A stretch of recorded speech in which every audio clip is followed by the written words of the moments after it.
ഖിയാമത്ത് നാളിൽ വിശ്വാസമുണ്ടെങ്കിൽ അതിനങ്ങനെ പറയണത് മുഅ്മിനീങ്ങൾ ആകപ്പാടെ ജീവിക്കുന്നതിന് ഖിയാമത്ത് നാളുള്ളതുകൊണ്ടാണ്.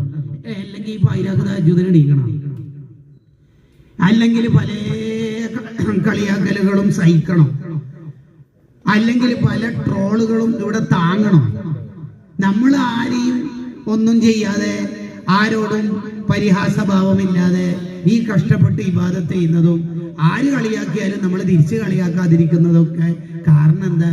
ഒരു ജസാഇന്റെ പ്രതിഫലത്തിന്റെ ലോകം വരാനുണ്ടല്ലോ എന്നുകൊണ്ടാണ്. അതാണ് മുഅ്മിനീങ്ങളെ ഇവിടെ ജീവിതത്തിന്റെ നിലനിൽപ്പ് തന്നെ. ഇതാ വഖഅത്തിൽ വാഖിഅ, ആ ഖിയാമത്ത് നാളാണ് നമ്മുടെ ഏറ്റവും സൂപ്പറായ കാര്യം. ശരിക്കും പറഞ്ഞാൽ ഒരാളുടെ മരണാണ് ചെറിയ ഖിയാമത്ത് നാൾ, ഒറിജിനൽ ഖിയാമത്ത് നാൾ വലിയ ഖിയാമത്ത് നാൾ. മൻ മാത ഫഖദ് ഖാമത്ത് ഖിയാമത്ത്, ഒരാൾ മരിച്ച അയാളുടെ ഖിയാമത്ത് നാളായി. ടോട്ടൽ ഖിയാമത്ത് നാളാണ് നമ്മൾ സാധാരണ പറയുന്ന അന്ത്യനാൾ. അത് ശരിക്കും മുഅ്മിനീങ്ങൾക്ക് സംഭവമല്ലേ? അതന്നല്ലേ വേണ്ടത്. തുഹ്ഫത്തുൽ മുഅ്മിനി അൽ മൗത്ത്, മുഅ്മിന്റെ ഏറ്റവും വലിയ സമ്മാനം മരണമല്ലേ? ഉറപ്പല്ലേ? അസ്രായീൽ അലൈഹിസ്സലാം ഒരു മഹാനോട് വന്നിട്ട് ചോദിച്ച് റൂഹ് പിടിക്കട്ടെ. എത്ര അസ്രായീൽ ചോദിക്കണത്? എന്ത് നീ ചോദിക്കാൻ എനിക്കൊരു നാണക്കടില്ലേ? 40 കൊല്ലായിട്ട് ഞാൻ മരിക്കാൻ കാത്തുക്കാണ്, വേഗം പിടിച്ചു പോകട്ടെ. നമ്മൾ ഇത്ര കാര്യമായിട്ട് ഇബാദത്ത് ചെയ്തിട്ടും റൂഹ് പിടിക്കട്ടെ എന്നാ, വേഗം പിടിക്കുന്നത് കണ്ട. തുഹ്ഫത്തുൽ മുഅ്മിനി അൽ മൗത്ത്, മുഅ്മിന്റെ ഏറ്റവും വലിയ സമ്മാനമാണ് മരണം.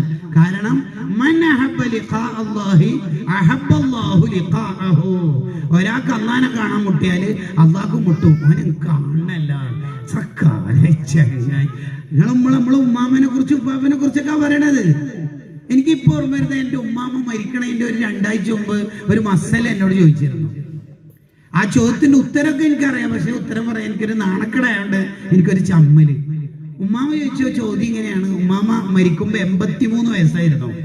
മോനെ ഒരു മസാല വയ്ക്കട്ടാന്ന് ഇട്ടിട്ടാണ് ഉമ്മാമ ചോദിച്ചത്. ഞാൻ ചോദിച്ചത്, ഉമ്മാമ തഹജ്ജുദ് 8 റക്അത്താണ് ഉമ്മാമ നിസ്കരിക്കല്, ഓരോ റക്അത്തിൽ ഓരോ യാസീൻ ഓതും.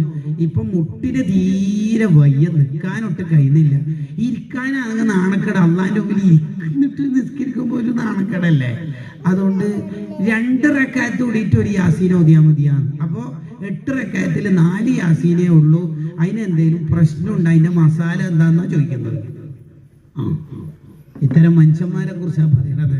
തുഹ്ഫത്തുൽ മുഅ്മിനി അൽ മൗത്ത്, ഓർക്ക് സമ്മാനമാണ് മരണം, സമ്മാനം.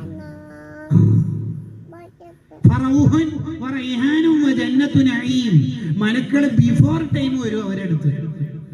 എന്നിട്ട് റൗഹ് എന്ന് പറയുന്ന സ്വർഗത്തിലെ ചെടി ആദ്യം കാണിച്ചു കൊടുക്കും. റൈഹാൻ എന്ന് പറയുന്ന